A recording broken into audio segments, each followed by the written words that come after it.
kwa sababu kuna shida ambayo iko nyuma yetu, iko nakuja, kuna ghadhabu ambayo iko nakuja nyuma yetu, na kama tunasema katika ufunuo ya kwamba kwa sababu umenishika, neno langu umenishika, na unyenyekevu ukaninyenyekea, sasa na mimi nitakuja nikuepushe na ghadhabu ambayo iko nakuja kwa watu. Yesu atatuepusha na ghadhabu ambayo iko nakuja, na hiyo ghadhabu iko nyuma, iko kasi sana, iko nakuja kwa ajili ya nini? Ya ulimwengu. Ulimwengu ni nani? Ulimwengu ni roho. Ulimwengu ni mwanadamu. Kama unakwambia ulimwengu ni sisi, kama unakwambia bahari ni sisi watu. Sisi ni kama ulimwengu, na Kristo Yesu atakuja ili atuepushe na ghadhabu ambayo iko inakuja. Atatuepusha sisi watoto wake, atatuepusha sisi familia ya Yesu ili tusipate shida. Lakini kuna wamoja wataipata. Tunaenda kwa kanisa, tunaenda kwa kanisa ili tuko watu wanajao kwa mama, baba, vijana, mabinti, tunajao Mungu wote. Lakini ili tukomoshe wote, hatuko kwa nia moja. Amen. Ili tukomoshe kwa nia moja. Kuna wamoja wamefunga tu na ndio kanisa. Kuna mwingine anasema kuna nafasi mtajia Bwana.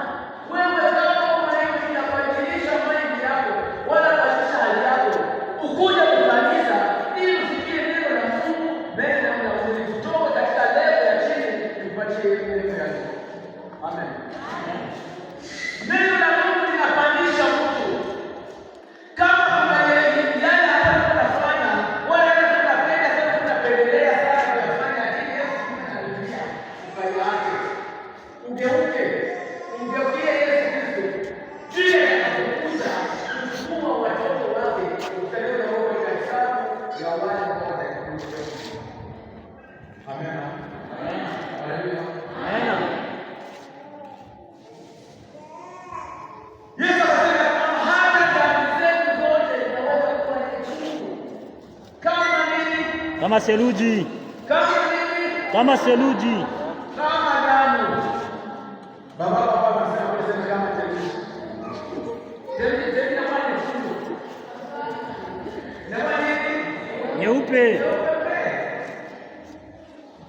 Aseme hata dhambi zetu zingekuwa nyekundu kama damu, nitazifanya kuwa nyeupe kama iko sasa hivi. Kama seluji. Kitu kinahitajika kutubu na kuacha na mambo mengine. Ukitubu tunasema kuna mimi naacha.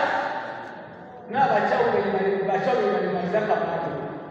Hii kasema na wote tunatengeneza. Kama ukipata mtandao kuna mchao mmoja kama njia mama hizi mchao nani? Ule wa mandevu atakuwa kwa mahindi yote na mandevu nani ule? Mandevu na mahindi. Nani? Nasa ni Zurba. Na wanamwita Nasa ni Zurba. Anasema katika dunia yote, katika Afrika yote, yeye ndio kwa namba 1. Ndio president wa wachawi wote. Alikuwa president wa wachawi wote Afrika yote. Walikuwa wanaanza prepare, aseme atakuwa zaliwa kama vile Yesu. Wakati alikuwa preparation kama atakuwa kama vile Yesu, Yesu akasema sita kuchunga sasa ujipime na mimi. Yesu akashuka kumshukia. Yesu akamgeuza hivi, tunatoa injili. Yuko anatoa maushuhuda, yuko anaambia watu walikuwa nakula watu. Kisha alikuwa na yeye akimhuruma tu anageuka simba na anakurarua. Kama umemfuata tukidole, anageuka simba pale pale na kuua hata kwa mlozi wa namna gani. Anafukuru naenda. Lakini alifanya nini? Alibadilika. Alikubali kwa sababu anataka siku Kristo atakuja kuchukua hili kanisa naye akaenda pamoja na wengine. Jina la Bwana libarikiwe sana. Yesu anapenda watu watabadilika. Yesu anapenda watu waache dhambi. Yesu anapenda watu ambao watabadilika hali zao za zamani, wageuke wakuwe katika hali wageuke viumbe vipya kama Yesu alivyosema. Tunaona somo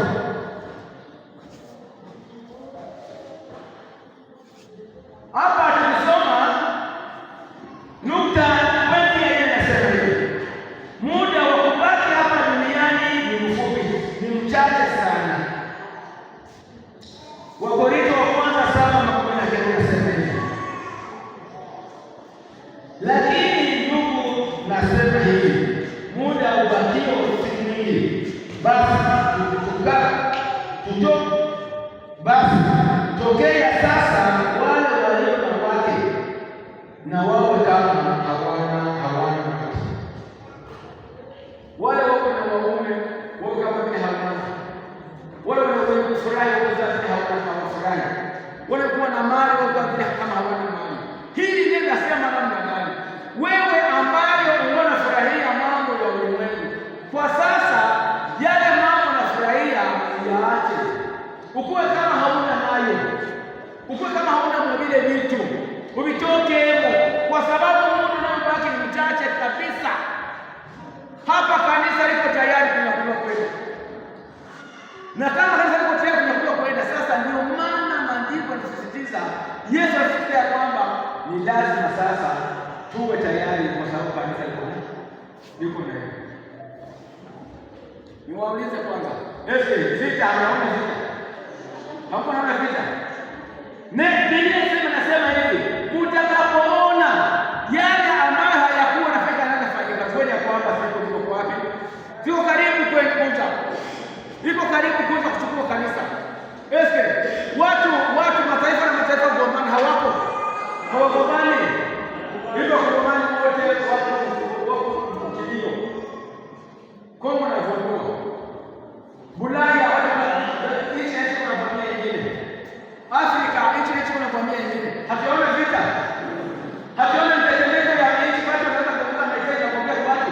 Na huko Afrika watu manyumba tunakomboka, mai tuko na yale manyumba na watu wanaenda hamjaliona.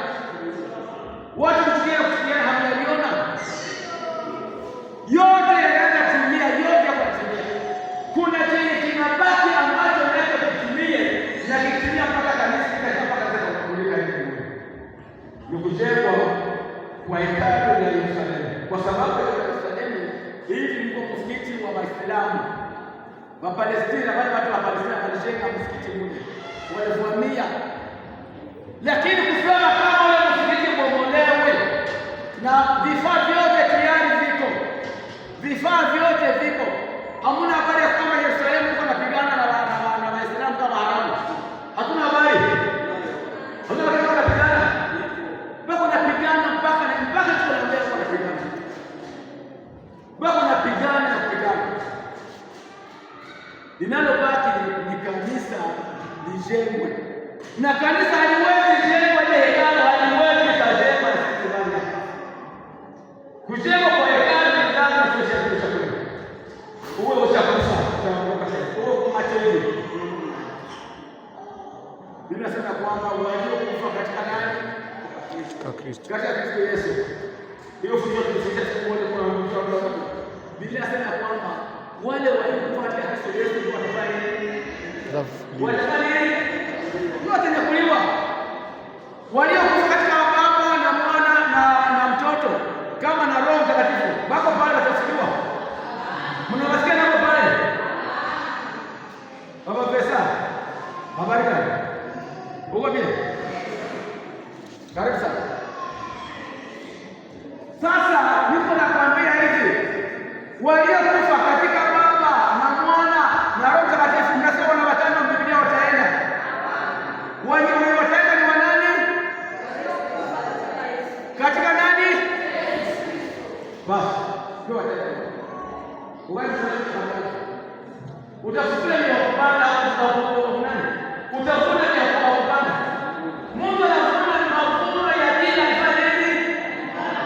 Hakuna haya tena. Waliopanda mihindi watavuna nini? Waliopanda mahali watavuna nini? Waliofuata Yesu wataenda nani? Watavuna nani? Waliofuata Baba na Mwana na Roho Mtakatifu wataenda nani?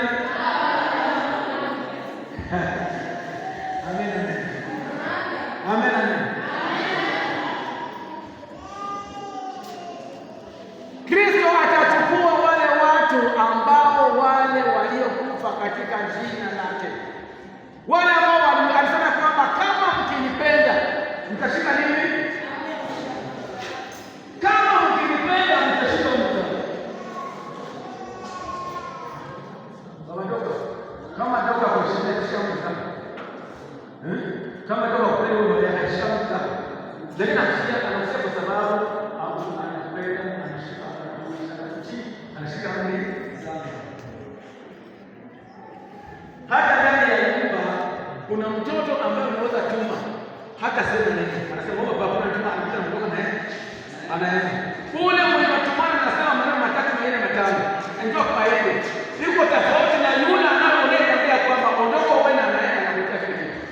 Kati ya wale wawili wa watu sana na kuna uweza kuona ni wako wote wa watu wanaweza kuroho sana ule wa kwenda aisha kidogo dogo, na wewe baba na wewe mama tunasuka baba kiasi kumatumana na mmoja kumwambia wewe fulani ondoka wewe tena kidogo, oh sawa kiko kwa mama sasa na wote na kile nataka kupeleka kati ya wale wawili unapenda nani? Mamlaka unapenda nani wao? Unapenda unafurahi nani wale wawili wale watoto wako wanafurahi? Afia swali. Nauliza swali hivi. Uko na watoto wawili.